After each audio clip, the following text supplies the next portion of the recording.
Защо боли толкова много? Защо всичко се срива? Всяка нощ стоя буден до сутринта и си задавам едни и същи въпроси, без да намирам отговор.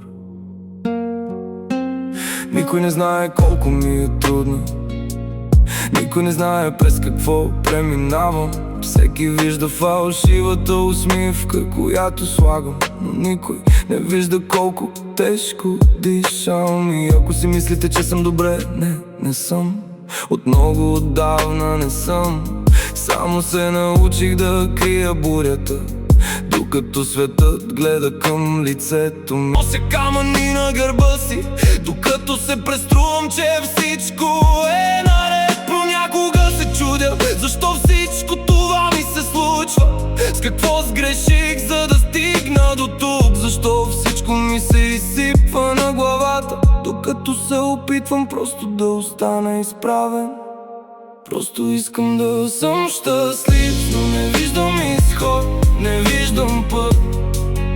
Всичко, което виждам, е мъгла, накъдето и да погледна мъгла. Опитвам се да вървя напред, но сякаш съм изгубен в нея.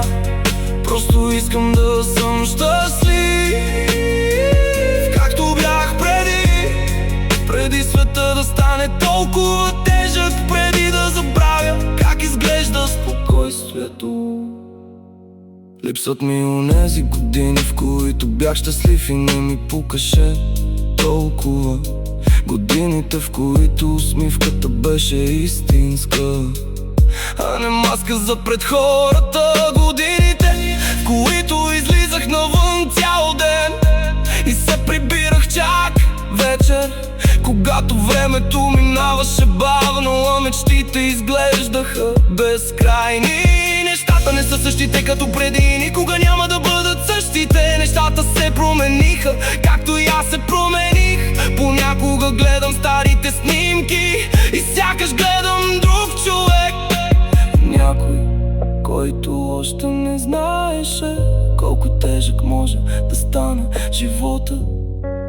Просто искам да съм щастлив, но не виждам изход, не виждам път. Всичко, което виждам, е мъгла, накъдето и да погледна мъгла. Опитвам се да вървя напред, дори когато не знам накъде. Искам цялата тази болка да спре. Искам поне за малко тишина вътре в главата си. Не знам какво ме чака утре, не знам кога нещата ще станат по-лесни, но още съм тук, още вървя, още се боря и само се надявам да не е прекалено късно да намеря себе си отново.